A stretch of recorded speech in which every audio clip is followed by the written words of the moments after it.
Κυρίες και κύριοι, αγαπητές φίλες και φίλοι, απόψε είναι 21 Φεβρουαρίου του 2023, μια μέρα με πολύ σημαντικά γεγονότα, όπως είναι ο απόϊχος της επίσκεψης Biden στο Κίεβο, μια επίσκεψη με ισχυρά μηνύματα προς όλες τις κατευθύνσεις.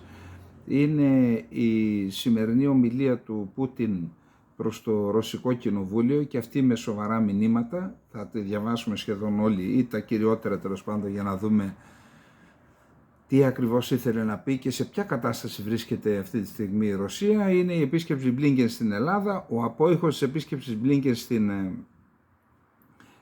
Τουρκία.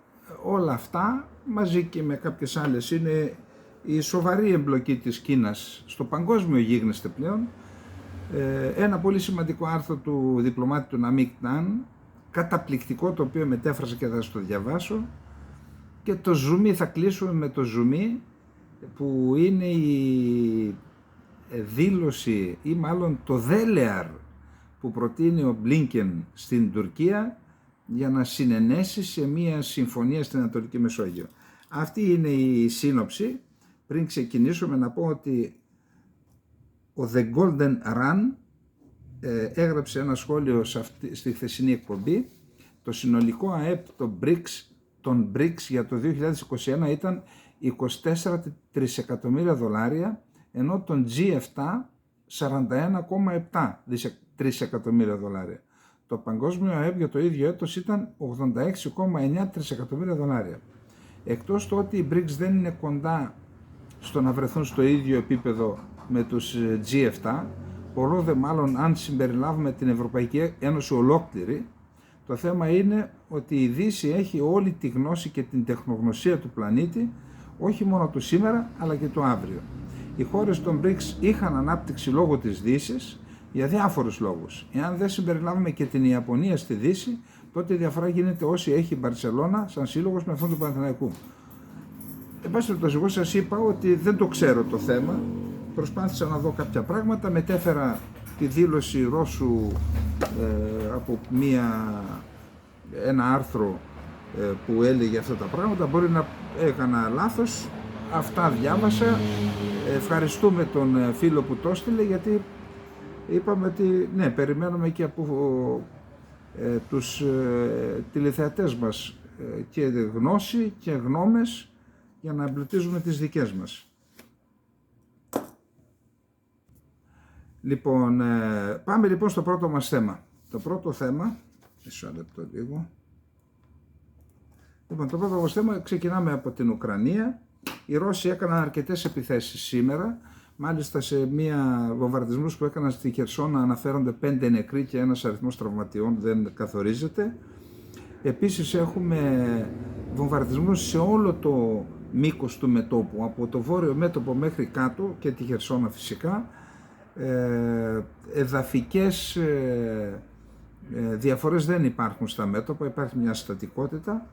Θα δούμε, λέγονται και αγούνται διάφορα ότι θα ξεκινήσει στις 24 μια επίθεση. Εγώ δεν το πιστεύω, γιατί δεν υπάρχουν τέτοια στοιχεία ή τουλάχιστον δεν αναφέρονται τέτοια στοιχεία από διαφόρους που συνήθως γράφουν και τους δυτικούς, δηλαδή ότι αλλιώς θα υπήρχε συγκέντρωση στρατευμάτων στα μέτωπα, τα οποία θα έκαναν και τη μεγάλη επίθεση όπως λένε διάφοροι. Εγώ δεν έχω τέτοια στοιχεία τέλος πάντων για να πω κάτι τέτοιο. Ο Υπουργός Άμυνας, ο νέος Υπουργός Άμυνας της Γερμανίας, ο Μπόρις Πιστόριος, επισκέφτηκε στρατόπεδα όπου εκπαιδεύονται Ουκρανοί αρματιστές και έκανε δηλώσεις από εκεί για να δούμε τι είπε. Η εκπαίδευση των Ουκρανικών πληρωμάτων αρμάτων μάχης στη Γερμανία για το χειρισμό προηγμένων αρμάτων γερμανικής κατασκευής είναι εντός χρονοδιαγράμματος, δήλωσε σήμερα ο Γερμανός Υπουργός Άμυνας Μπόρις Πιστόριος κατά την επίσκεψή του σε ένα στρατιωτικό χώρο εκπαίδευσης στη βορειοδυτική Γερμανία. Ο στόχος είναι τα άρματα μάχης, τόσο τα Leopard όσο και τα Marders. Τα Leopard είναι άρματα μάχης, τα Marder είναι τεθωρακισμένα οχήματα μάχης, να παραδοθούν στην Ουκρανία μέχρι τέλη Μαρτίου και η στρατιωτική εκπαίδευση των πληρωμάτων να έχει ολοκληρωθεί επίσης μέχρι τότε. Αυτή η δήλωση έγινε σε μια στρατιωτική βάση στο κρατήδιο της Κάτω Σαξονίας της Ομοσπονδιακής Γερμανίας. Στη διάρκεια της επίσκεψης, ο Γερμανός Υπουργός παρακολούθησε εκπαίδευση με άρματα μάχης και χρήση πραγματικών πυρών από τα μικρότερα οχήματα μάχης πεζικού, τα Μάρντερ, καθώς και εκπαίδευση με προσομοιωτές του βαρύτερου άρματος μάχης του Λεοπαρδίου. Οι Ουκρανοί στρατιώτες είναι προγραμματισμένοι να εκπαιδευτούν για 5 εβδομάδες στα Leopard 2 Α6, ένα προηγμένο άρμα μάχης γερμανικής κατασκευής που θα σταλεί στην Ουκρανία. Είναι ο τελευταίος τύπος και ο πιο προηγμένος. Η διαφορά είναι όπως μεταξύ Mercedes και Lada, είπε ένας Ουκρανός αρματιστής, συγκρίνοντας το γερμανικής κατασκευής Leopard 2 Α6 με τα άρματα μάχης TAF 72 σοβιετικής εποχής που διαθέτει ο Ουκρανικός στρατός. Ο στόχος είναι να γίνουν τα ουκρανικά πληρώματα έμπειρα για πόλεμο, ώστε να μπορούν να επιβληθούν στη μάχη, τόνισε ένας Γερμανός αξιωματικός, ο οποίος ανέφερε ότι περίπου το 20% των ουκρανικών πληρωμάτων έχουν εμπειρία μάχης, ενώ όλοι οι άλλοι έχουν μόνο βασικές στρατιωτικές γνώσεις. Οι Ουκρανοί έχουν όλοι υψηλό κίνητρο και πολλή περιέργεια, είπε ο Γερμανός αξιωματικός εκπαιδευτής των πληρωμάτων. Μαζί με τον Πιστόριους, στην επίσκεψη ήταν και ένας κορυφαίος πολιτικός από τους συντηρητικούς χριστιανοδημοκράτες της αντιπολίτευσης, καθώς και ο Ουκρανός πρώην παγκόσμιος πρωταθλητής πυγμαχίας Βλαντιμίρ Κλιτσκό, ο οποίος είναι αδερφός του επίσης πυγμάχου σημερινού δημάρχου του Κιέβου, του Κλιτσκό. Λοιπόν, αυτά έχουμε ως πρώτο θέμα. Δεύτερο θέμα έχουμε ο πόλεμος σε εισαγωγικά. Ο πόλεμος γίνεται στα μέτωπα, αλλά ο πόλεμος σε εισαγωγικά μεταξύ της Βάγνερ και του στρατιωτικού κατεστημένου της Ρωσίας συνεχίζεται και μάλιστα εγώ δεν μπορώ να διανοηθώ πώς είναι δυνατόν να συμβαίνει αυτό σε μια χώρα που δεν επιτρέπονται οι άλλες φωνές. Οι άλλες φωνές, όπως ξέρετε, καταπνίγονται ή πηδιούνται από το παράθυρο. Ο Πριγκόζιν, λοιπόν, ο διοικητής και ιδιοκτήτης του ιδιωτικού στρατού των μισθοφόρων της Βάγνερ, χαρακτηρίζει ως προδότες τον Σοϊγκού, τον Υπουργό Άμυνας, και τον Γερασίμοφ, τον αρχηγό του Γενικού Επιτελείου, οι οποίοι χθες τον κάλεσαν να ζητήσει συγγνώμη και να πειθαρχήσει στις διαταγές. Όπως καταλαβαίνετε, ένας ιδιωτικός στρατός δεν υπακούει σε διαταγές, διότι συγκροτείται από τυχοδιώκτες, από ανθρώπους που έχουν βγει από τη φυλακή. Τι πειθαρχία να ζητήσεις από αυτούς? Τέλος πάντων, για να δούμε τι ακριβώς είπε ο Γεβγένι Πριγκόζιν. Λοιπόν, καταρχάς είχε δηλώσει προχθές, τα έχουμε πει αυτά, το παρακολουθούμε δηλαδή το θέμα, και είναι σημαντικό, δεν είναι κουτσομπολιό, έτσι, έχει σημασία, αυτό επηρεάζει τον πόλεμο. Είχε πει ότι να ξέρετε ότι αν πάρουμε τον Μπαχμούτ θα το έχουμε πάρει εμείς. Τους κατηγόρησε δηλαδή ότι θα καταλάβουν οι δικοί μου άνδρες με τόσα θύματα τον Μπαχμούτ και θα το πιστωθεί ο στρατός. Δεν το πήρε ο στρατός, εγώ το πήρα, λέει. Πόλεμο στη ρωσική στρατιωτική ελίτ έχει κηρύξει ο Γεβγένι Πριγκόζιν, ιδρυτής της εταιρείας Βάγνερ, ο οποίος κατηγόρησε σήμερα τον Υπουργό Άμυνας Σεργέη Σοϊγκού και τον αρχηγό του Γενικού Επιτελείου Βαλερί Γκερασίμοφ ότι στερούν από τους μαχητές του πυρομαχικά και προσπαθούν να καταστρέψουν τη Βάγνερ, ενέργειες για τις οποίες είπε ότι ισοδυναμούν με προδοσία. Είπε λοιπόν, έγραψε στο Telegram, υπάρχει απλούστατα απευθείας αντίδραση και αυτό μπορεί να ισοδυναμεί με εσχάτη προδοσία, δήλωσε ο Πριγκόζιν σε φωνητικό μήνυμά του, παρακαλώ, μέσω του καναλιού του στην εφαρμογή Telegram. Πρόκειται για το δεύτερο μήνυμα μέσα σε 2 μέρες. Χθες είδαμε το άλλο που το είπαμε.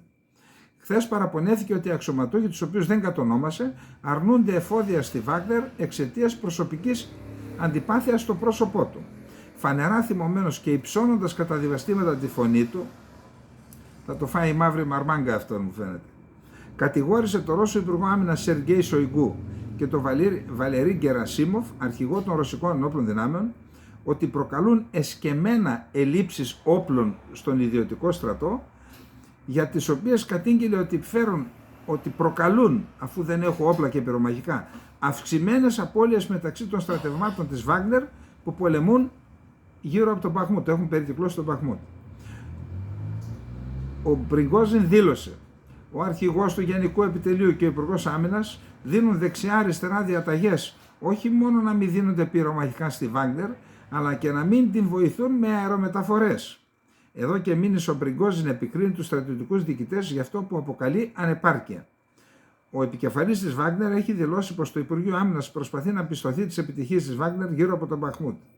Το Reuters, από το οποίο και το ρεπορτάζ, προσπάθησε να επικοινωνήσει με το Ρωσικό Υπουργείο Άμυνας, αλλά δεν είχε καμία ανταπόκριση. Επαναλαμβάνω ότι το ζήτημα πραγματικά έχει τεράστια σημασία, δεν είναι κουτσομπολιό, αντιλαμβάνομαι ότι έχει αυτά τα χαρακτηριστικά. Σε μια χώρα που οποιαδήποτε φωνή, παραφωνία πνίγεται, πώς είναι δυνατόν να υπάρχει αυτή η δημόσια αντιπαράθεση, μεσούντος στο πολέμο μάλιστα. Εδώ υπάρχει ένα τεράστιο ζήτημα, έτσι. Λοιπόν, πάμε. Είχαμε την επίσκεψη Biden στο Κίεβο. Πραγματικά είχε δηλωθεί ότι θα πάει στη Βαρσοβία, αλλά επειδή κάποιοι έβλεπαν το πρόγραμμά του κάποιες ώρες κενές, κάποιοι υποψιαζόντουσαν ότι κάτι γίνεται, κάπου θα είναι εκείνες τις κενές ώρες. Και όντως τελικά προέκυψε το ταξίδι στο Κίεβο. Ο Δημήτρη Μετβέντεφ, πρώην πρωθυπουργός και πρόεδρος της Ρωσίας, δήλωσε ότι από εμάς ζήτησαν την άδεια και δώσαμε την άδεια στον Biden να μεταβεί στο Κίεβο.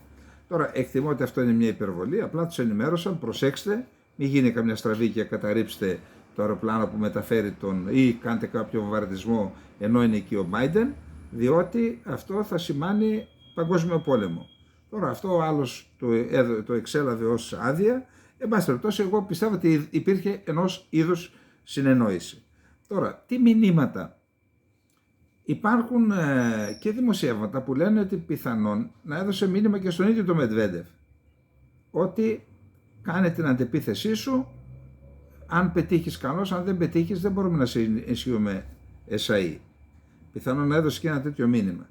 Πάντως σίγουρα το μήνυμα ήταν προς την Ρωσία ότι μια μέρα πριν το διάγγελμα Πούτιν, για το οποίο θα μιλήσουμε μετά, προς το Ρωσικό Κοινοβούλιο, που ήταν ένα διάγγελμα στην ουσία στο ρωσικό έθνος, βρέθηκε εκεί ο Biden, θεωρώ ότι ήταν η κορυφαία πολιτική ενέργεια από τότε που ξεκίνησε ο πόλεμος, για να δείξει η Ουάσιγκτον ότι εμείς στηρίζουμε τον Ζελένσκι, τον οποίο αμφισβητεί και δεν δέχεται η Ρωσία, στηρίζουμε τις προσπάθειες του Ουκρανικού στρατού να αντιμετωπίσει τον ρωσικό στρατό στα πεδία των μαχών και θα συνεχίζουμε να το στηρίζουμε με κάθε μέσο. Επίσης ήταν και ένα μήνυμα προς την Κίνα, η οποία Κίνα μέχρι στιγμής είπαμε ότι στηρίζει πολιτικά σταθερά τη Ρωσία, στον ΟΗΕ, σε όλα τα φόρα τα διεθνή, δεν έχει δώσει μέχρι στιγμής όπλα και διεκδικεί έναν ρόλο να παίξει, να είναι ειρηνευτική δύναμη, να διεκδικεί ένα τέτοιο ρόλο για να κατοχυρώσει και τον παγκόσμιο ρόλο της ως μια πολύ μεγάλη δύναμη. Τώρα, είναι θετικό, μοιάζει θετικό, μας λέει ο Πλάμεν Ντόντσεφ, ο εμφανής διπλωματικός πειρατός των τελευταίων μηνών επιτρέπει την εξαγωγή κάποιων πρώτων συμπερασμάτων. Μοιάζει καταρχήν θετικό ότι η διπλωματία βγαίνει στο προσκήνιο. Οι κινήσεις αυτές ολοένα και περισσότερο τονίζουν τις διαχωριστικές γραμμές ανάμεσα σε δύο στρατόπεδα, με πυρήνες τη διατλαντική εταιρική σχέση ΗΠΑ Ευρωπαϊκής Ένωσης από τη μια πλευρά και το δίδυμο Κίνας-Ρωσίας από την άλλη. Αυτό εγώ ποτέ δεν κατάλαβα πώς το πέτυχαν σε εισαγωγικά οι Δυτικοί. Υποτίθεται ότι ήθελαν να αντιμετωπίσουν την Κίνα. Τώρα, όταν τελειώσει και με όποιον τρόπο τελειώσει ο πόλεμος στην Ουκρανία, μετά όταν στραφούν προς την Κίνα θα έχουν να αντιμετωπίσουν δυο. Την Κίνα και τη Ρωσία, η οποία χρωστάει υποστήριξη στην Κίνα που της έχει δώσει τώρα. Παρά την αντιαμερικανική ρητορία της, η Κίνα δεν αναμένεται να αποτολμήσει την παροχή στρατιωτικής βοήθειας, θεωρεί ο Τόντσεφ. Υπάρχει όξυνση στην αντιπαράθεση ΗΠΑ-Κίνας, το έχουμε αναφέρει. Επίσης αναφέρει ότι και η παρουσία της αντιπροέδρου της Κίνας στην Ελλάδα, της κυρίας Σουν Τσουλάν, την ημέρα που βρίσκεται εδώ ο Μπλίνκεν, ότι αυτή ήταν σχεδιασμένη από την Κίνα. Ήθελε να δείξει η Κίνα ότι η Ελλάδα είναι ένας εταίρος τον οποίο τον υπολογίζει, δεν είναι μόνο η Κόσκο, είναι ένας σοβαρός εμπορικός εταίρος της Ελλάδας, ιδιαίτερα στις ανανεώσιμες πηγές ενέργειας. Σχεδόν έχει εξάρτηση η Ελλάδα από την Κίνα. Ήθελε να δώσει ένα τέτοιο μήνυμα. Να πούμε επίσης ότι και ο δυτικός παράγοντας, οι ΗΠΑ, είναι ενοχλημένοι από αυτήν την σχέση, κυρίως από την παρουσία της Κόσκο στο λιμάνι του Πειραιά. Αυτά λοιπόν με τον Biden που έδωσε έναν τόνο εκεί, αλλά είχαμε απάντηση από τον Τραμπ, από τον προηγούμενο πρόεδρο. Αυτό που διαδέχθηκε στην καρέκλα του πρόεδρου των ΗΠΑ.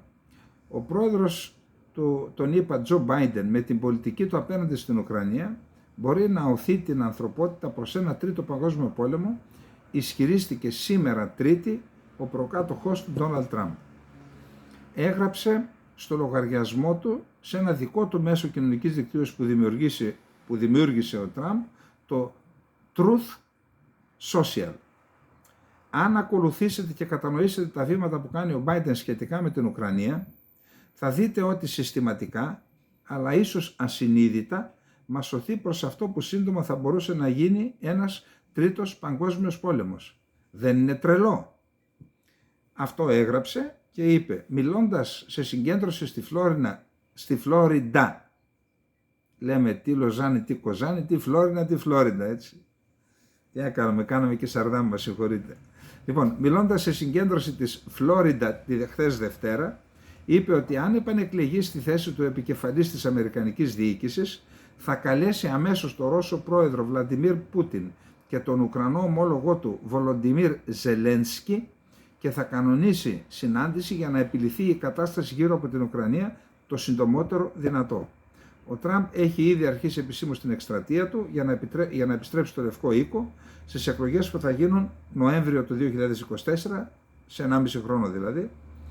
Όμως υπάρχουν ανταγωνιστές, είναι ο Ρον Ντεσάντις που θεωρείται φαβορί και υπάρχουν απόψεις, σύμφωνα με το CNN και το TASS, από εκεί και την Καθημερινή είναι αυτό που διαβάσαμε, υπάρχουν απόψεις που λένε ότι αν τελικώς χάσει το χρήσμα, τότε μπορεί να κατέβει και ως ανεξάρτητος υποψήφιος πρόεδρος, που αυτό θα βοηθήσει φυσικά τους δημοκρατικούς και θα είναι σχεδόν βέβαιη η νίκη των δημοκρατικών, κατά πάσα πιθανότητα του Biden, ο οποίος δήλωσε ότι και του χρόνου θα είναι αυτός υποψήφιος για δεύτερη φορά για τη θέση του Προέδρου των Ηνωμένων Πολιτειών της Αμερικής. Λοιπόν, πάμε στο επόμενο θέμα μας. Το επόμενο θέμα μας είναι αυτό το διάγγελμα, το πολυαναμενόμενο διάγγελμα Πούτιν, διότι πιστεύω ότι όλοι όσοι ασχολούνται με αυτήν τον πόλεμο στην Ουκρανία, την εισβολή της Ρωσίας στην Ουκρανία, θα περίμεναν να δουν ποιες είναι οι γραμμές και τα βασικά μηνύματα που θα δώσει ο Πούτιν. Τα είδαμε τελικώς. Μίλησε στο κοινοβούλιο, ήταν πλαισιωμένος από 4 ρωσικές σημαίες, είχε τη στρατιωτική και την πολιτική ελίτ και δήλωσε ότι η Ρωσία θα επιλύσει προσεκτικά και με συνέπεια τις προκλήσεις που αντιμετωπίζουμε. Βρισκόμαστε σε δύσκολη εποχή πριν από ιστορικά γεγονότα. Θα αποφασίσουμε τα επόμενα στάδια της στρατιωτικής επιχείρησης βήμα προς βήμα. Πραγματοποιώ αυτήν την ομιλία σε μια στιγμή που όλοι γνωρίζουμε ότι είναι μια δύσκολη, κρίσιμη στιγμή για τη χώρα μας, μια εποχή μη αναστρέψιμων αλλαγών σε όλον τον κόσμο, των πιο σημαντικών ιστορικών γεγονότων που θα διαμορφώσουν το μέλλον της χώρας μας και του λαού μας. Ο Ρώσος πρόεδρος τόνισε ότι η Μόσχα έκανε τα πάντα για να επιλύσει το πρόβλημα του Ντομπάς ειρηνικά. Ωστόσο, εισαγωγικά, η Δύση προετοίμασε ένα διαφορετικό σενάριο, είπε, και κατήγγειλε ότι το Κίεβο συνομιλούσε με τη Δύση για προμήθειες όπλων πριν τη στρατιωτική επιχείρηση της Ρωσίας. Αυτοί ξεκίνησαν τον πόλεμο, εμείς κάναμε τα πάντα να το σταματήσουμε, τόνισε, λέγοντας ότι η ευθύνη για την κλιμάκωση στην Ουκρανία βρίσκεται στα χέρια των δυτικών ελίτ. Κάναμε ό,τι ήταν δυνατόν, πραγματικά ό,τι ήταν δυνατόν, προκειμένου να λύσουμε αυτό το πρόβλημα στην Ουκρανία με ειρηνικά μέσα. Είχαμε υπομονή, διαπραγματευόμασταν μια ειρηνική διέξοδο από αυτήν τη δύσκολη σύγκρουση, αλλά πίσω από την πλάτη μας ετοιμαζόταν ένα εντελώς διαφορετικό σενάριο, πρόσθεσε. Ο Πούτιν επανέλαβε ότι οι δυτικές χώρες με επικεφαλής της ΗΠΑ επιδιώκουν απεριόριστη εξουσία στα παγκόσμια πράγματα και πρόσθεσε ότι η Μόσχα ψηφά τις προσπάθειες της Δύσης να καταστρέψει τη ρωσική οικονομία μέσω ενός πρωτοφανούς πακέτου κυρώσεων, λέγοντας ότι διακυβεύονται $3 εκατομμύρια για τη Δύση, αλλά οι ροές εσόδων της Ρωσίας δεν έχουν στερέψει. Θέλουν να κάνουν το λαό μας να υποφέρει, αλλά ο υπολογισμός τους δεν υλοποιήθηκε. Η ρωσική οικονομία και η διαχείριση αποδείχθηκαν πολύ ισχυρότερες από ό,τι νόμιζαν. Πρόσθεσε ότι η Ρωσία διαθέτει όλους τους οικονομικούς πόρους που χρειάζεται για να εγγυηθεί την εθνική της ασφάλεια και ανάπτυξη, παρά τις κυρώσεις της Δύσης, ενώ ανέφερε ότι οι ρωσικές επιχειρήσεις έχουν οικοδομήσει τις αλυσίδες εφοδιασμού τους και ότι η Μόσχα συνεργάζεται με άλλες χώρες για την οικοδόμηση νέων συστημάτων πληρωμών και χρηματοοικονομικής αρχιτεκτονικής. Σκοπεύουν να μετατρέψουν την τοπική σύγκρουση σε παγκόσμια αντιπαράθεση. Το αντιλαμβανόμαστε έτσι και θα αντιδράσουμε αναλόγως, δήλωσε ο Πούτιν. Πρόσθεσε ότι η Δύση θα προσπαθήσει να προκαλέσει ρήγματα στη ρωσική κοινωνία να επενδύσει σε προδότες, αναφερόμενος και στους γονείς, στους συγγενείς των θυμάτων του πολέμου. Επίσης, απέδωσε την ευθύνη για αυτά που βιώνει ο λαός της Ουκρανίας στην ηγεσία του Κιέβου. Ο ίδιος ο λαός της Ουκρανίας έχει γίνει όμηρος του καθεστώτος του Κιέβου και των δυτικών αφεντικών του, οι οποίοι έχουν ουσιαστικά καταλάβει αυτή τη χώρα με πολιτική, στρατιωτική και οικονομική έννοια. Αυτά λοιπόν είπε σε γενικές γραμμές, είπε και άλλα αυτά είναι τα γενικά. Τώρα είναι εμφανές ότι ακόμα και το γεγονός, παρότι αυτό το αφήγημα το γνωρίζαμε, ότι θέλει να ρίξει την ευθύνη για τον πόλεμο στη Δύση, αυτό στην ουσία είναι και μια αδυναμία. Δηλαδή θέλει να συσπυρώσει το λαό, να δείξει ότι δεχόμαστε επίθεση, θέλουν να μας καταστρέψουν, θέλουν να μας διαλύσουν, να συσπυρώσει το λαό, να χαλιβδώσει και να τονώσει το πατριωτικό αίσθημα για να στηρίξουν τον πόλεμο. Επίσης έκανε αναφορά σε παγκόσμιες, ότι έχουμε ανακατατάξεις, ότι έρχεται μια καινούργια μέρα για τον κόσμο.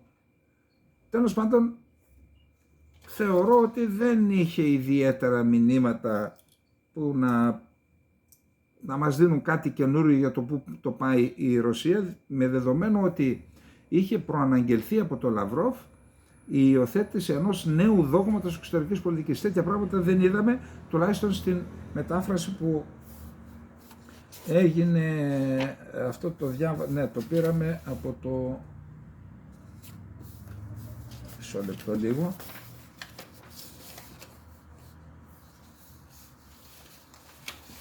Ναι, από το Liberal, ναι, δεν υπήρχαν, εκτός και αν έχει κάποιος ολόκληρη την ομιλία, θα είχε ενδιαφέρον, αν όχι να την πούμε εδώ, να τη διαβάσουμε, να δούμε πως έχει πτυχές που έχουν ενδιαφέρον.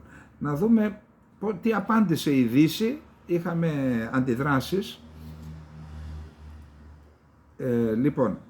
Καταρχάς απάντησε ο Ποντόλιακ, Μικαήλο Ποντόλιακ, ο οποίος είναι σύμβουλος του Προέδρου της Ουκρανίας, του Βολοντιμίρ Ζελένσκι, για ομιλία που δείχνει ότι ο Ρώσος πρόεδρος Βλαντιμίρ Πούτιν είναι εκτός πραγματικότητας και ότι παραλογίζεται, κάνουν λόγο και το Κίεβο και η Ουάσιγκτον.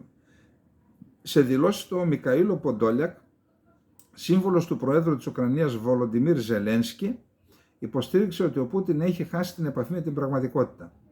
Βρίσκεται σε μια εντελώς διαφορετική πραγματικότητα, όπου δεν υπάρχει καμία ευκαιρία για τη διεξαγωγή διαλόγου για τη δικαιοσύνη και το διεθνές δίκαιο, υποστήριξε ο Ουκρανός αξιωματούχος. Από την πλευρά του, ο σύμβουλος του Λευκού Οίκου για θέματα εθνικής ασφάλειας, Τζέικ Σάλιβαν, έκανε και αυτός λόγο για παραλογισμούς. Κανένας δεν επιτίθεται στη Ρωσία. Υπάρχει ένα είδος παραλογισμού στην ιδέα ότι η Ρωσία τελούσε υπό κάποια μορφή στρατιωτική απειλή εκ μέρους της Ουκρανίας ή οποιοδήποτε άλλου, υποστήριξε ο Σάλιβαν. Αντίστοιχες είναι και οι αντιδράσεις και από την υπόλοιπη Δύση. Εν πάση περιπτώσει, θα έλεγα ότι η πολυαναμενόμενη ομιλία, το διάγγελμα του Πούτιν, δεν είχε πράγματα τα οποία θα μπορούσαμε να πούμε ότι είναι κάτι καινούριο. Το αφήγημα ότι ήμασταν εμείς, ότι δεχόμασταν επίθεση, ότι επιδιώκουμε την ειρήνη, το γνωρίζαμε, δεν είπε κάτι καινούριο. Να πάμε λοιπόν τώρα στο επόμενο θέμα μας. Ναι, εδώ οφείλω να ομολογήσω ότι διάβασα ένα ενδιαφέρον έγγραφο που υιοθέτησε η Κίνα και το δημοσιοποίησε, και είναι μια παγκόσμια πρωτοβουλία για την ασφάλεια ή πρωτοβουλία για την παγκόσμια ασφάλεια, η οποία περιλαμβάνει 6 αρχές για την παγκόσμια ασφάλεια. Δείχνει εδώ ότι βγαίνει μπροστά ως ηγετική δύναμη η Κίνα. Εδώ αξίζει να τις διαβάσουμε τις αρχές, πραγματικά έχουν ενδιαφέρον. Πραγματικά δεν έχει σημασία ποιος τις λέει, επειδή είναι η Κίνα, μήπως θέλουν κάποιοι να τις απορρίψουμε. Όχι, έχουν πολύ μεγάλο ενδιαφέρον. Η ιδέα της Παγκόσμιας Πρωτοβουλίας για την Ασφάλεια περιέχει 6 βασικές αρχές, ενώ προσδιορίζει και 20 τομείς προτεραιότητας για διεθνή συνεργασία στον τομέα της παγκόσμιας ασφάλειας. Η πρώτη αρχή περιλαμβάνει την ανάγκη προσκόλλησης στο όραμα της κοινής, συνολικής και βιώσιμης ασφάλειας, ιδίως του σεβασμού και της εγγύησης της ασφάλειας κάθε χώρας, να τα ακούει η Τουρκία αυτά, της προώθησης της συνεργασίας, της διασφάλισης της ασφάλειας μέσω πολιτικού διαλόγου και ειρηνιστικών διαπραγματεύσεων. Δεύτερη αρχή αναφέρει ότι πρέπει να διατηρηθεί η δέσμευση για σεβασμό της κυριαρχίας και της εδαφικής ακεραιότητας όλων των χωρών. Να τα ακούει η Ρωσία, να τα ακούει και η Τουρκία αυτό. Το έγγραφο επισημαίνει ότι όλες οι χώρες, μεγάλες ή μικρές, ισχυρές ή αδύναμες, πλούσιες ή φτωχές, είναι ισότιμα μέλη της διεθνούς κοινότητας. Αυτό ευνοεί αυτή η αρχή και τις μικρές χώρες. Η κυριαρχία τους και το δικαίωμα να επιλέγουν ανεξάρτητα το κοινωνικό τους σύστημα και την αναπτυξιακή τους πορεία πρέπει να γίνονται σεβαστά. Η παρέμβαση στις εσωτερικές τους υποθέσεις είναι απαράδεκτη. Εδώ χτυπάει καμπανάκι στην Αμερική που παρεμβαίνει, υποτίθεται, για τη δημοκρατία και τα ανθρώπινα δικαιώματα σε όποια χώρα θέλει. Σε όποια τη βολεύει δηλαδή. Η τρίτη αρχή προβλέπει ότι είναι απαραίτητο να παραμείνουμε προσιλωμένοι στην τήρηση των σκοπών και των αρχών του Χάρτη των Ηνωμένων Εθνών. Η Κίνα καλεί όλες τις χώρες να τηρήσουν μια πολυμερή προσέγγιση, να στηρίξουν το διεθνές σύστημα με τον κεντρικό ρόλο του Οργανισμού Ηνωμένων Εθνών. Το έγγραφο αναφέρει επίσης ότι η νοοτροπία του ψυχρού πολέμου, η μονομέρεια, η αντιπαράθεση των στρατοπέδων, των μπλοκ και ο ηγεμονισμός είναι αντίθετα με το πνεύμα του χάρτη του ΟΗΕ και πρέπει να απορριφθούν, γιατί μας ξαναπάνε σε νέο ψυχρό πόλεμο. Η τέταρτη αρχή επισημαίνει ότι πρέπει να ληφθούν σοβαρά υπόψη οι θεμιτές ανησυχίες για την ασφάλεια όλων των χωρών. Τονίζεται ότι η ασφάλεια μιας χώρας δεν πρέπει να διασφαλίζεται σε βάρος της ασφάλειας άλλων χωρών, διότι αυτό λέει η Τουρκία. Εγώ, λέει, έχω πρόβλημα ασφάλειας και εισβάλλω στο Ιράκ, εισβάλλω στη Συρία, εισβάλλω στην Κύπρο, μπαίνω στο Αιγαίο επειδή έχω πρόβλημα ασφάλειας. Όχι, λέει, όχι, να μην γίνεται εις βάρος των άλλων χωρών. Σε βάρος της ασφάλειας άλλων χωρών. Κάθε χώρα που επιδιώκει τη δική της ασφάλεια πρέπει να λαμβάνει υπόψη τις εύλογες ανησυχίες άλλων χωρών για την ασφάλεια. Η πέμπτη αρχή αναφέρει ότι υπάρχει ανάγκη να παραμείνουμε προσιλωμένοι στην ειρηνική επίλυση διαφωνιών και διαφορών μεταξύ των χωρών μέσω του διαλόγου και των διαβολεύσεων. Όπως επισημαίνεται, ο πόλεμος και οι κυρώσεις δεν είναι θεμελιώδεις λύσεις στις διαφορές. Η διεθνής κοινότητα πρέπει να υποστηρίξει όλες τις προσπάθειες για την προώθηση της ειρηνικής επίλυσης κρίσεων και να ενθαρρύνει τα μέρη που είναι σε σύγκρουση να οικοδομήσουν εμπιστοσύνη, να επιλύσουν διαφορές και να ενισχύσουν την ασφάλεια μέσω του διαλόγου. Η έκτη και τελευταία αρχή αναφέρεται στη διατήρηση της ασφάλειας τόσο σε παραδοσιακές όσο και μη παραδοσιακές κατευθύνσεις. Τονίζεται ότι στον σύγχρονο κόσμο οι παραδοσιακές και μη παραδοσιακές απειλές για την ασφάλεια έχουν γίνει σε μεγάλο βαθμό αλληλένδετες. Η Κίνα καλεί όλες τις χώρες να συνεργαστούν για την επίλυση περιφερειακών διαφορών και παγκοσμίων ζητημάτων, όπως η τρομοκρατία, η κλιματική αλλαγή, η ασφάλεια στον κυβερνοχώρο και η βιολογική ασφάλεια. Πάντως να τονίσουμε ότι αυτή η πρωτοβουλία για την παγκόσμια ασφάλεια της Κίνας σχετίζεται και με μια κινητικότητα που βλέπουμε είτε από τον Υπουργό Εξωτερικών της Κίνας που ήρθε στο Μόναχο, πηγαίνει στην Μόσχα, την πρόσκληση του Προέδρου του Ιράν να επισκεφτεί το Πεκίνο. Γενικώς υπάρχει μια κινητικότητα από πλευράς της Κίνας. Πάμε στο επόμενο θέμα μας, που είναι τι συζήτησαν ο Μπλίνκεν και ο Τσαβούσογλου για τη Σουηδία και τη Φινλανδία. Εκεί ακούστε. Έγινε διασύνδεση ευθεία από τον Μπλίνκεν και είπε: εάν πεις ναι στην είσοδο της Φινλανδίας και της Σουηδίας στο ΝΑΤΟ ταυτόχρονη, και μάλιστα τώρα, μέχρι τον Ιούνιο οι ΗΠΑ θέλουν να ολοκληρωθεί η διαδικασία, τότε εμείς θα προσπαθήσουμε είμαστε σίγουροι ότι θα λειτουργήσει θετικά στο Κογκρέσο, θα κάνω επίσημο αίτημα στο Κογκρέσο και εκτιμώ ότι αυτό θα έχει μια ευμενή ευτυχή κατάληξη χωρίς να δώσει χρονοδιάγραμμα. Δηλαδή εκ των πραγμάτων έθεσε ως όρο για την πώληση των F-16 το να πει η Τουρκία το ναι. Αντέδρασε ο Τσαβούσογλου και αντέδρασε μάλιστα σφοδρά. Είπε ότι εμείς βλέπουμε με καλό μάτι την είσοδο της Φινλανδίας, αλλά έχει να κάνει πολλά η Σουηδία. Εν πάση περιπτώσει φαίνεται ότι γιατί η Σουηδία χρηματοδοτεί την τρομοκρατία και εννοεί το PYT και το YPG στη Συρία, το οποίο επίσης η Αμερική το χρηματοδοτεί.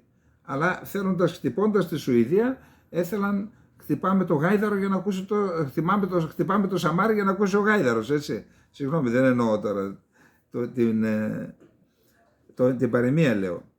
Και εκεί πάνω σε κάποια στιγμή ο Μπλίνκεν είπε ότι εμείς θα συνεχίσουμε να στηρίζουμε τους φίλους μας στην Συρία, εννοώντας τους Κούρδους της Συρίας. Εκεί αντέδρωσε έντονα ο Τσαβούσογλου, είπε ότι αυτοί είναι τρομοκράτες και ο Τσαβούσογλου είπε, ο Μπλίνκεν είπε, όπως κατανοούμε τις ανησυχίες της ασφάλειας που έχει η Τουρκία, έτσι ζητούμε να κατανοήσει και η Τουρκία τις δικές μας ανησυχίες ασφάλειας, γιατί για μας ο YPG και η PYD και οι δημοκρατικές δυνάμεις της Συρίας είναι χρήσιμες να αντιμετωπίσουμε τα δικά μας προβλήματα ασφάλειας με τον ISIS, ο οποίος ISIS προχτές είπαμε σκότωσε 53 άτομα στη Χόμς. Εν πάση περιπτώσει αυτή η κόντρα για την βορειοδυτική Συρία έχει μεγάλο ενδιαφέρον. Φαίνεται ότι οι ΗΠΑ δέχονται πιέσεις, δεν μπορεί να κάνει τώρα η Τουρκία, παρενέσεις τέλος πάντων ή παρεκκλήσεις, αλλά δεν λένε να κάνουν πίσω. Να πάμε τώρα στο επόμενο θέμα που είναι ο κύριος Ακάρ. Ξέρετε, υπάρχουν κατηγορίες στην Τουρκία που λένε ότι οι ένοπλες δυνάμεις της Τουρκίας, επίσημες κατηγορίες από την αντιπολίτευση, έτσι, ότι οι ένοπλες δυνάμεις τουλάχιστον τις 3 πρώτες μέρες δύο πρώτες μέρες ήταν απούσες από τότε χρειαζόντουσαν, από αυτή την καταστροφή που έγινε με τους σεισμούς, και ότι ακόμα και όταν ενεπλάκησαν η δύναμη που ενεπλάκη ήταν μικρή και αποσπασματική. Και έτσι διάβασα τώρα στα τουρκικά, δεν πρόβλημα να το μεταφράσω και δεν σας ενδιαφέρει.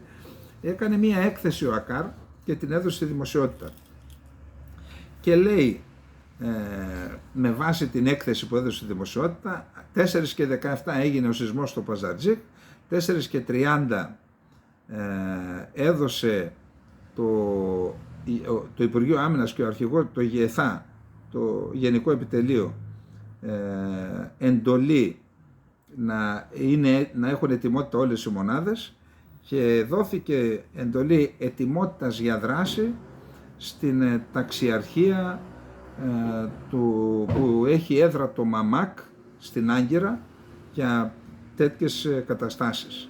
Στη συνέχεια κινητοποιήθηκε η δεύτερη στρατιά με έδρα τη Μαλάτια, λέει διάφορα, όμως δεν δικαιολογεί γιατί τελικώς δεν ήταν από την πρώτη στιγμή τα στρατεύματα. Λέει ότι ήμασταν έτοιμοι στον Εσέα να καρφώνει τον Ερντογάν. Και από κάτω υπάρχουν τα ερωτήματα, αυτά που είπε ο Ερντογάν και αυτά που δεν μας είπε. Ξέρετε που καταλήγουμε? Περιμέναμε την εντολή από τον Ερντογάν, ο οποίος δεν την έδωσε έγκαιρα. Άρα ο Ερντογάν φοβάται ακόμα το στρατό. Σου λέει, άμα βγει 30-40 χιλιάδες στρατό σε αυτούς τους 10 νομούς. Και εκεί πάρουν την κατάσταση στρατιωτική στα χέρια τους. Τι θα κάνω εγώ. Και γι' αυτό προσπαθούσε 2-3 μέρες να βρει αυτά που δεν μπόρεσε να βρει και τελικά. Λοιπόν, κρατήστε το και αυτό λοιπόν. Και πάμε τώρα σε ένα τρομερό άρθρο που μετέφρασα, τον Αμίκ Ταν, ο οποίος τι λέει? Και αν ακολουθήσει πολιτικό σεισμό στην Τουρκία και πολιτικό σεισμό στην Τουρκία.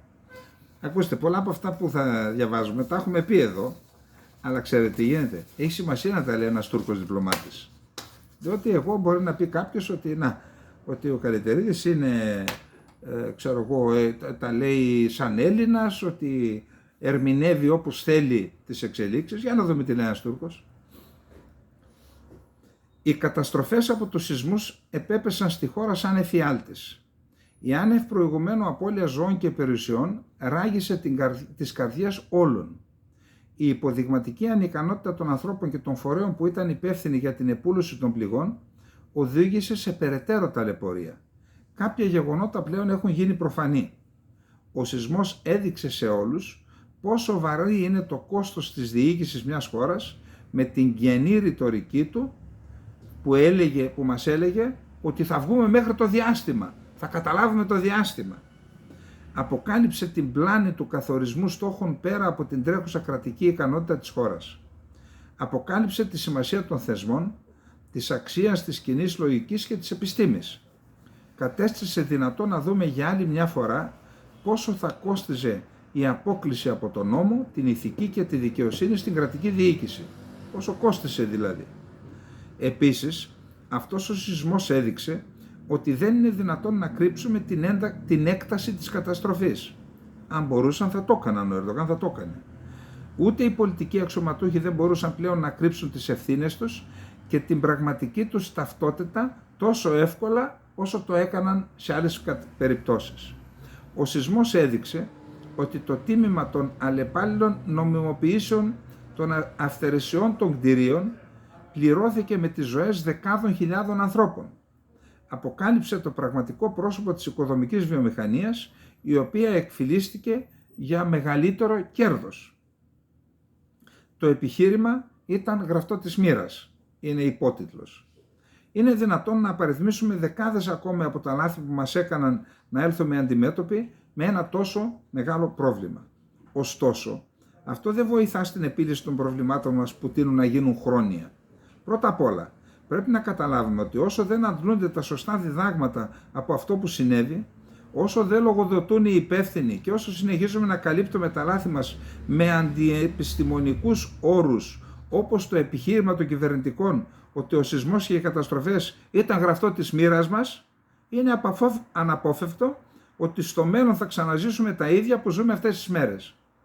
Λαμβάνοντας υπόψη την κατάσταση, τη στάση και τις δηλώσεις του πολιτικού προσωπικού που είναι υπεύθυνο για τη διοίκηση της χώρας εδώ και χρόνια, λαμβάνοντας υπόψη λοιπόν τις δηλώσεις τις 2 εβδομάδες μετά το σεισμό, φαίνεται δύσκολο να υπάρχει ελπίδα για το μέλλον σε αυτόν τον τόπο. Κάτω από τα ερείπια του σεισμού δεν γκρεμίστηκε μόνο η πολιτική αντίληψη που εφαρμόστηκε από την κυβέρνηση στο εσωτερικό της χώρας, αλλά και πολιτική της έντασης που ουσιαστικά ασκεί η χώρα στις εξωτερικές σχέσεις. Γκρεμίστηκαν 2 πράγματα δηλαδή. Η πολιτική αντίληψη που εφαρμόστηκε από την κυβέρνηση στο εσωτερικό της χώρας, γκρεμίστηκε όμως και η πολιτική της έντασης που ακολουθεί η Τουρκία στην εξωτερική της πολιτική. Βλέποντας ότι οι μέθοδοι πόλωσης και δημιουργίας αντιπάλων και εσωτερικού εχθρού στο εσωτερικό της χώρας λειτουργήσαν ιδιαίτερα σε ό,τι αφορά την εδραίωση του εθνικιστικού αφηγήματος στο εκλογικό σώμα, η κυβέρνηση δεν δίστασε να επεκτείνει την ίδια πρακτική και στην εξωτερική πολιτική, της δημιουργίας εχθρών δηλαδή. Η εκδίκηση της επίκλησης του εξωτερικού εχθρού. Η κυβέρνηση, χωρίς να νοιάζεται ότι με την πολιτική αυτή θα πληγούν τα μακροπρόθεσμα συμφέροντα της Τουρκίας, έκανε μια προσπάθεια με όλες τις δυνάμεις να ενισχύσει την αντίληψη στην τουρκική κοινή γνώμη για την ύπαρξη εξωτερικού εχθρού της Τουρκίας. Μάλιστα, το περιβάλλον γι' αυτό ήταν ήδη έτοιμο. Εδώ και χρόνια εφαρμόζονται πολιτικές για τη δημιουργία μιας αντίληψης εξωτερικών δυνάμεων που απειλούν την Τουρκία στο μυαλό των ανθρώπων και για την καθιέρωση ρητορικής μίσους στην καθημερινή ζωή. Αυτή η λανθασμένη πολιτική της κυβέρνησης, που προκάλεσε βαθύ αίσθημα ανασφάλειας απέναντι στην Τουρκία και τεταμένες σχέσεις με πολλές χώρες, ιδιαίτερα με τους παραδοσιακούς φίλους και συμμάχους της, δέχθηκε σοβαρό πλήγμα με το σεισμό της 6ης Φεβρουαρίου. Η αντίληψη του κακού ξένου που δημιουργήθηκε στα μάτια της κοινής γνώμης έχει εκλείψει εντελώς. Αμέσως μετά τους σεισμούς που συγκλώνησαν βαθιά την Τουρκία, δεκάδες ξένες ομάδες έρευνας και διάσωσης από όλο τον κόσμο έσπευσαν να βοηθήσουν τους σεισμόπληκτους. Έχουν σώσει τις ζωές δεκάδων ανθρώπων μας οι ξένες ομάδες, με το έμπειρο προσωπικό και τον κατάλληλο εξοπλισμό για τις απαιτήσεις της κατάστασης. Επιπλέον, πολλές ξένες χώρες παρήχαν μεγάλη βοήθεια για την κάλυψη των βασικών αναγκών των επιζώντων, συμπεριλαμβανομένης της υγείας. Οι ομάδες των ΗΠΑ, του Ισραήλ, της Ελλάδας και της Αρμενίας, με τις οποίες χώρες οι σχέσεις μας είναι αρκετά τεταμένες και προβληματικές, κέρδισαν την εκτίμηση και τη συμπάθεια του τουρκικού λαού, δουλεύοντας με μεγάλη αφοσίωση σε δραστηριότητες βοήθειας και διάσωσης. Όλα τα παραπάνω, η κυβέρνηση και οι υποστηρικτές της τα λένε στο κοινό εδώ και πολύ καιρό, ότι είναι εχθροί και ότι θέλουν το κακό μας. Αποκαλύφθηκε ότι το αφήγημα περί των ξένων δυνάμεων που δεν θέλουν την Τουρκία να γίνει μια μεγάλη δύναμη αποτελείται από μια πολιτική φαντασία που δεν έχει καμία σχέση με την πραγματικότητα. Αποδείχθηκε ότι η ρητορική «η Τουρκία είναι τόσο μεγάλη δύναμη που καθορίζει την πορεία του κόσμου» δεν έχει καμία σχέση με την πραγματικότητα. Η κατάσταση που δημιουργήθηκε μετά το σεισμό και τα γεγονότα που ακολούθησαν έχουν καταστρέψει εντελώς τις απίθανες θεωρίες συνωμοσίες που σκόπιμα διακινούνται στα μέσα κοινωνικής δικτύωσης για να τροφοδοτήσουν το μίσος προς τις ξένες χώρες. Εν ολίγης, για την κυβέρνηση και τους υποστηρικτές της ισχύει η παροιμία «έφυγε η περούκα, φάνηκε η καράφλα». Τα μέλη της κυβέρνησης που υπό τις κανονικές συνθήκες θα έπρεπε να νιώθουν αμήχανα μετά από όσα έχουν πει και διαδώσει για τους ξένους, ότι είναι εχθροί μας δηλαδή, δεν δίστασαν να ποζάρουν με τα υψηλόβαθμα πολιτικά στελέχη των χωρών που μέχρι χθες μας παρουσίαζαν ως εχθρό. Εννοεί τον Τσαβούσογλου που αγκάλεσε τον Δένδια, έτσι. Προφανές. Ακόμη δεν δίστασαν να απειλήσουν με τιμωρία όσους επικρίνουν αυτή την περίεργη κατάσταση στην οποία έπεσαν. Δηλαδή αυτοί που τους λένε καλά, μέχρι χθες μας λέγατε ότι είναι εχθροί, τώρα τι τους αγκαλιάζετε, δεν τρέπεστε. Και τι λένε, πώς τολμάτε και τα γράφετε αυτά, θα σας κλείσουμε μέσα. Είναι που είναι καλύτερος ο Ερντογάν από τον Άσαντ, έτσι. Στο εγγύς μέλλον, εκμεταλλευόμενοι το παράθυρο ευκαιρίες που άνοιξε η διπλωματία των σεισμών, μπορεί να κάνουν κάποια βήματα για να βελτιώσουν τις σχέσεις με χώρες όπως η Αρμενία, η Ελλάδα και η Συρία, με τις οποίες οι σχέσεις είναι τεταμένες.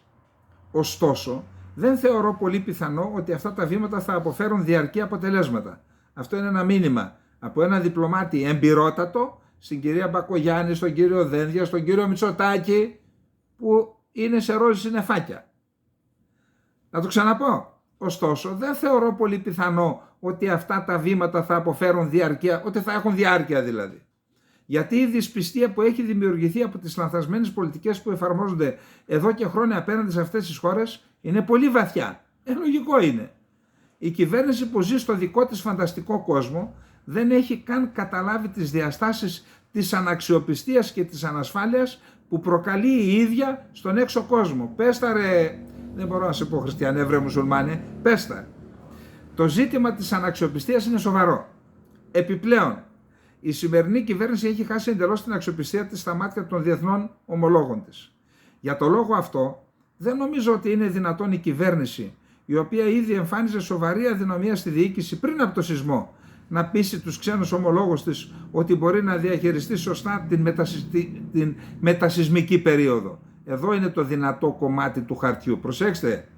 Από την άλλη, στις σημερινές συνθήκες που επικρατεί μια σοβαρή παγκόσμια αστάθεια, είναι πολύ απίθανο να κρατηθεί η προσοχή των ξένων χωρών στην καταστροφή του σεισμού στην Τουρκία για μεγάλο χρονικό διάστημα. Σου λέει, δεν θα ασχολούνται για μεγάλο διάστημα μαζί μας.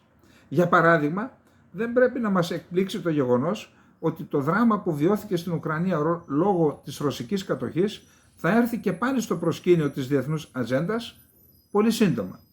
Επομένως, πρέπει να πω ότι δεν αναμένω ότι ο σεισμός θα προκαλέσει θετικές και ουσιαστικές αλλαγές στους προσανατολισμούς της εξωτερικής πολιτικής της Τουρκίας, βραχυπρόθεσμα και μεσοπρόθεσμα. Σου λέει δεν θα αλλάξουν αυτοί. Μας το λένε εδώ, άντε πάρτε τα μηνύματα επιτέλους. Άμα δεν ακούτε εμάς, ακούστε τον Τούρκο διπλωμάτη. Νομίζω ότι το πρόβλημα ανασφάλειας και αναξιοπιστίας που αντιμετωπίζει η κυβέρνηση στο εσωτερικό θα έχει πολύ πιο σοβαρές συνέπειες βραχυπρόθεσμα από ό,τι στο εξωτερικό. Σου λέει τώρα, η ανασφάλεια και η αναξιοπιστία έχει επεκταθεί και στο εσωτερικό, δεν πιστεύουν την κυβέρνηση. Ο κόσμος δεν έχει καταφέρει ακόμα να ξεπεράσει το σοκ του σεισμού. Οι άνθρωποι μας προσπαθούν να βγάλουν τους συγγενείς τους από τα ερείπια. Από τη μια η κοινωνία προσπαθεί να σώσει και να θάψει τους ανθρώπους της και από την άλλη να ανταπεξέλθει στο τραύμα που προκάλεσε η σοβαρή καταστροφή των προσδοκιών της για το μέλλον. Τι θα γίνει με έναν ενδεχόμενο πολιτικό σεισμό? Όταν το σύννεφο της σκόνης αρχίσει να διαλύεται, νομίζω ότι οι εξελίξεις θα πάρουν μια πολύ διαφορετική δυναμική και θα βρεθούμε αντιμέτωποι με έναν μεγάλο πολιτικό σεισμό στην Τουρκία που θα προκληθεί από τις επιπτώσεις του φυσικού σεισμού. Πιστεύω ότι αυτός ο πολιτικός σεισμός θα επιτρέψει στην Τουρκία να ανακτήσει μια σωστή διοίκηση, μια σωστή κυβέρνηση, να αποκτήσει θεμελιώδη δικαιώματα και ελευθερίες, να αποκτήσει νόμο και δικαιοσύνη. Η σελίδα του σεισμού θα κλείσει μετά από κάποιο χρονικό διάστημα. Ωστόσο, εάν συνεχίσουμε να προτιμούμε να επικαλούμαστε τις δυσιδαιμονίες από τη λογική και την επιστήμη, ότι δηλαδή τις προκαλούν οι Νεφελίμ ή ο Αλάχ ή το Κισμέτ, το πεπρωμένο, εάν δεν καταφέρουμε να αντιμετωπίσουμε τα λάθη μας και δεν τιμωρήσουμε τους υπεύθυνους, τον Ερντογάν και τον Μπαξερί δηλαδή, είναι αναπόφευκτο να ανοίξει μια νέα σελίδα γεμάτη πόνο για την Τουρκία. Λοιπόν, αυτή είναι το άρθρο που έδωσε που έγραψε ο κύριος Ναμικτάν. Εγώ θεωρώ ότι πραγματικά έχει πολύ μεγάλη σημασία. Και να πάμε τώρα το τελευταίο μας θέμα, που είναι τι έταξε ο Μπλίνκεν στην Τουρκία. Νομίζω ότι είναι το σημαντικότερο θέμα, από τα σημαντικότερα που έχω ακούσει, να σας πω, τα τελευταία 10 χρόνια. Λέξη. Λοιπόν, ο κύριος Μπλίνκεν, σε συνέντευξη που έδωσε στο τουρκικό κανάλι NTV, από τα πιο σοβαρά, τα πιο αξιόπιστα, και η ιστοσελίδα του και το κανάλι, τόνισε ότι η Ελλάδα και η Τουρκία πρέπει να προσπαθήσουν για τη μείωση της έντασης και να βρουν μια θετική οδό για το μέλλον. Μέχρι εδώ καλά. Επιλέξει, είπε, αν επιληθούν μακροχρόνια προβλήματα, όπως αυτά των θαλασσίων διαφορών, τότε υπάρχουν τεράστιες δυνατότητες, καθώς η Τουρκία θα βρίσκεται στο επίκεντρο της ροής της ενέργειας. Να το ξαναπώ. Η Τουρκία θα βρίσκεται στο επίκεντρο της ροής της ενέργειας. Της ροής της ενέργειας στη Μεσόγειο, στο Αιγαίο και κυρίως στην Ανατολική Μεσόγειο.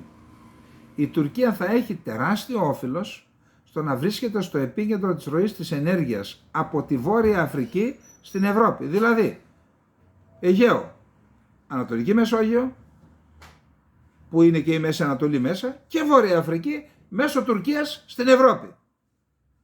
Αυτό θα είναι προς το συμφέρον του τουρκικού λαού, των τουρκικών εταιριών και της Τουρκίας. Η επίλυση λοιπόν αυτών των μακροχρόνιων διαφορών θα φέρει νέες και μεγάλες ευκαιρίες. Τι σημαίνει αυτό, τι θέλει να πει ο ποιητής? Ο ποιητής θέλει να πει ότι δίνει δέλεαρ στην Τουρκία. Κάτσε στο τραπέζι με την Ελλάδα, βρείτε μια φόρμουλα να οριοθετηθούν οι θαλάσσιες ζώνες και όλα αυτά τα κοιτάσματα. Ποιον EastMed? Τον EastMed τον έθαψε ο Μπλίνκεν τώρα. Το έχει πάρει κανένας? Όλα αυτά τα κοιτάσματα και τα ρεύματα και όλα, ενεργειακές ροές λέει, θα τα φέρουμε μέσω Τουρκίας, θα κερδίσετε, θα οικονομήσετε τα μαλλιά της κεφαλής σας, τα άντερά σας. Οπότε, τι μας λέει ο κύριος Μπλίνκεν και τι ήρθε να μας πει εδώ? Εδώ ασφαλώς, ναι, υπάρχουν κατά την άποψή μου 3 βασικά ζητήματα. Εκτός από αυτό, υπάρχει η Σούδα, όπου η Ελλάδα έδωσε ίσως την πολυτιμότερη βάση στον κόσμο στις ΗΠΑ. Δεν ξέρω αν πήραμε τίποτα ως αντάλλαγμα. Δώσαμε την αεροπορική βάση της Λάρισσας, όπου από ό,τι μαθαίνω κτίζεται μια μεγάλη εγκατάσταση αμερικανική μέσα στη βάση, και δώσαμε και την Αλεξανδρούπολη, της οποίας η αξία δεν είναι τεράστια. Αποδείχθηκε τώρα με την κρίση με τη Ρωσία. Η ανατολική πτέρυγα του ΝΑΤΟ, ήτι Βουλγαρία και Ρουμανία, εξυπηρετούνται με τον ταχύτερο και πιο εύχριστο δρόμο, ο οποίος περνάει από το λιμάνι της Αλεξανδρούπολης. Και αυτό έχει και μια στρατηγική βάθος. Άρα αυτά τα 3 λοιπόν τα δώσαμε στις ΗΠΑ. Γιατί τα δώσαμε? Για να πει στην Τουρκία, η οποία είναι η χώρα που διεκδικεί, έλα κάνε λίγο, να είσαι λίγο διαλλακτική, να σου δώσω όλη την Ανατολική Μεσόγειο να περνάει από την Τουρκία, και μετά εμείς να κρεμόμαστε από την Τουρκία. Ακόμα και του Αιγαίου είπε, αν καταλάβατε καλά. Στο οποίο Αιγαίο η Τουρκία έχει μόνο 6-10% πόσο. Με ποια λογική θα πάρει το Αιγαίο και θα πάνε στην Τουρκία τα κοιτάσματα? Αν υπάρχουν κοιτάσματα ή αν... Τέλος πάντων, είναι σοβαρό θέμα, πιστεύω. Κατά τα άλλα, δεν ακούσαμε τίποτα σημαντικό εδώ στην Ελλάδα. Ακούστηκε ότι σε αυτόν τον 4ο γύρο των συνομιλιών για την στρατηγική συμμαχία της Ελλάδας με τις ΗΠΑ, είναι αλήθεια ότι, και επειδή κάπου διάβασα, όχι εδώ σε μια άλλη συνέντευξη που έδωσα, λέει δεν υπάρχουν αυτά, όχι. Εδώ είχε συμβολισμούς η επίσκεψη του Biden στην Τουρκία. Κατέβηκε σε στρατιωτικό αεροδρόμιο, τον υποδέχτηκαν οι αξιωματικοί της πολεμικής αεροπορίας της Αμερικής και ο πρέσβης και ο Τσαβούσογλου, αλλά οι δικοί του άνθρωποι. Το βράδυ έμεινε σε αμερικανικό κτίσμα κοιτώνα που υπάρχει μέσα στη βάση του Ιντζερλίκ, άρα δεν διανυκτέρευσε στην ουσία σε καθαρό τουρκικό έδαφος, σε αμερικανικό έδαφος ή εκχωρημένο τέλος πάντων από την Τουρκία. Πήγε στην Άγκυρα, είχε συνομιλίες με τον Τσαβούσογλου, και δεν ξέρω εάν αυτό ήταν πρωτοβουλία της τουρκικής προεδρίας ή της αμερικανικής πλευράς. Πάντως δεν πήγε στο παλάτι να δηλώσει, και συναντήθηκαν στο αεροδρόμιο Εσέμπογα με τον Ερντογάν και τα είπαν εκεί στο πόδι. Και έχει σημασία ποιον επισκέφτεται πρώτον και ποιον επισκέφτεται δεύτερον. Για πολλά χρόνια ερχόταν πρώτα στην Ελλάδα και μετά πήγαινε στην Τουρκία. Και εμείς αυτό το θεωρούσαμε ως ένα αρνητικό για την Ελλάδα. Τώρα λοιπόν έγινε το ανάποδο. Εν πάση περιπτώσει είναι προφανές, διότι η Τουρκία έκανε το παν καθίβρι της ΗΠΑ. Είναι προφανές ότι οι σχέσεις της Ελλάδας με τις ΗΠΑ είναι πολύ πιο αναβαθμισμένες από ό,τι της Τουρκίας με τις ΗΠΑ, η οποία Τουρκία άλλωστε έχει ερωτοτροπή με τον Πούτιν μέχρι σκανδαλωδώς, θα έλεγα. Δηλαδή σε λίγο μπορεί να δούμε και τσόντα, έτσι σε εισαγωγικά. Τα έχει δώσει όλα η Τουρκία, τα έχει δώσει όλα.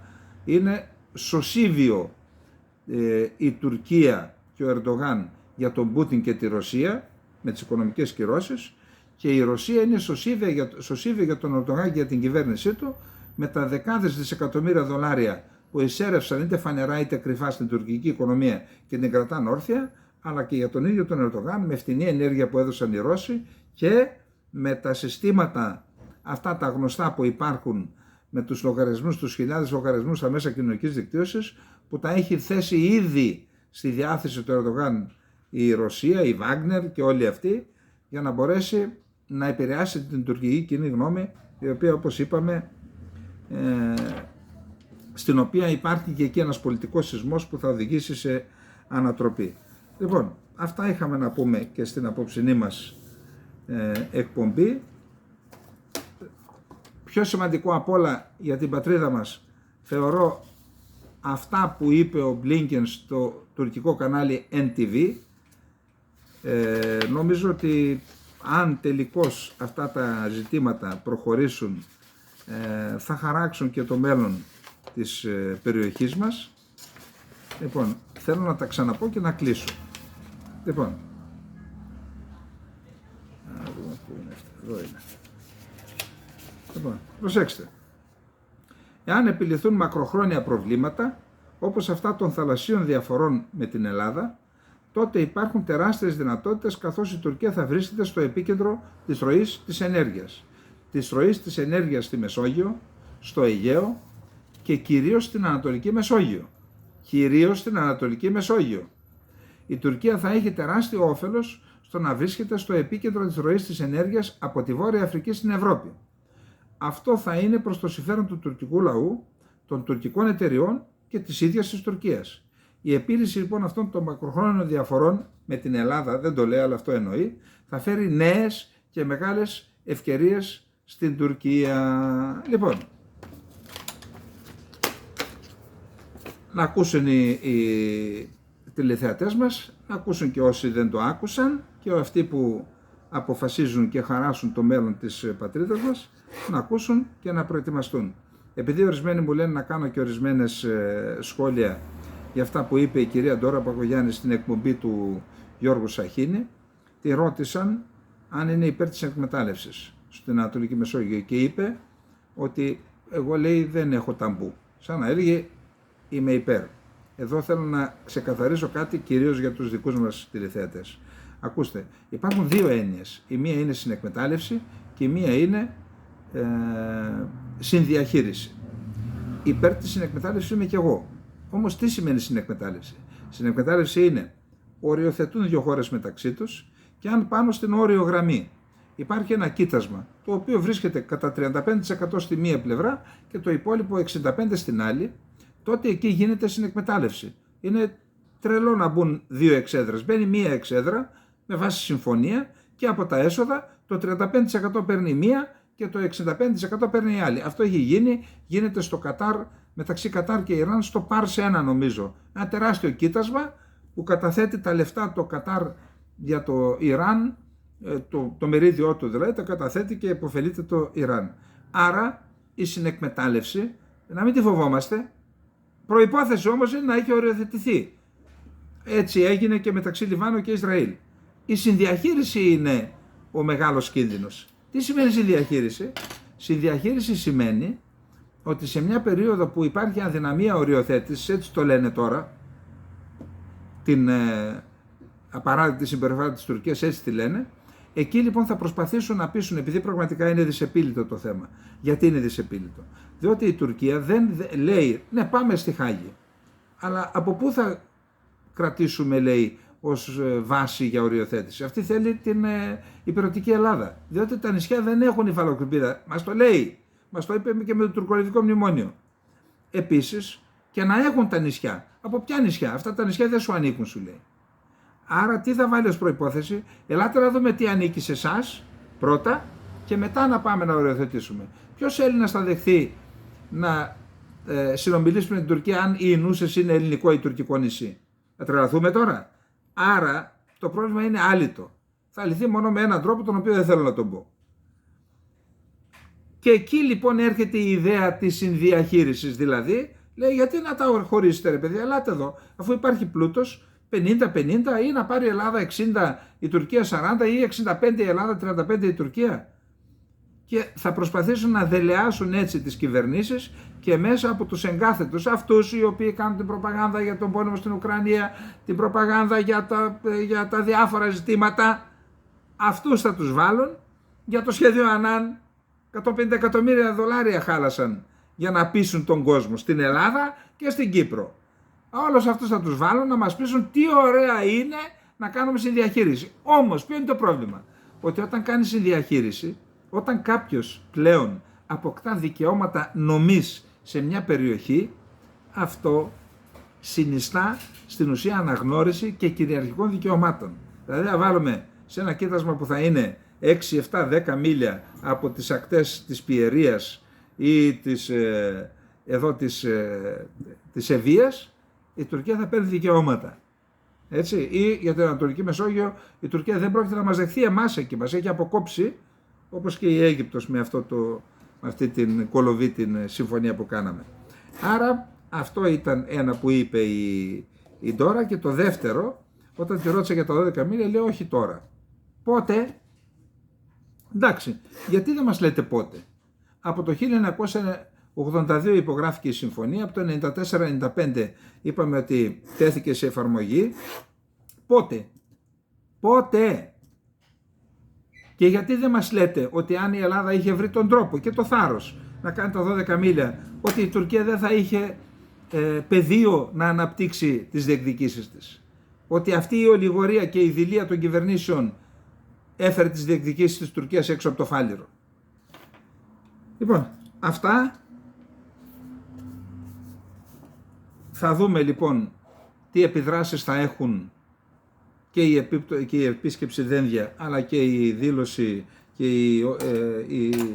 το διάγγελμα του Πούτιν, διότι είναι νωρίς ακόμα. Οπότε στην αυριανή εκπομπή εκτιμώ, αν υπάρχουν σημαντικά ζητήματα, θα τα μοιραστούμε και πάλι με τις τηλεθεάτρες και τους τηλεθεατές μας. Λοιπόν, αυτά είχαμε να πούμε για απόψε. Να έχετε μια καλή νύχτα, ένα καλό πρωινό αύριο Τετάρτη, και να προετοιμαστούμε για το τριήμερο της Καθαράς Δευτέρας. Καλή νύχτα.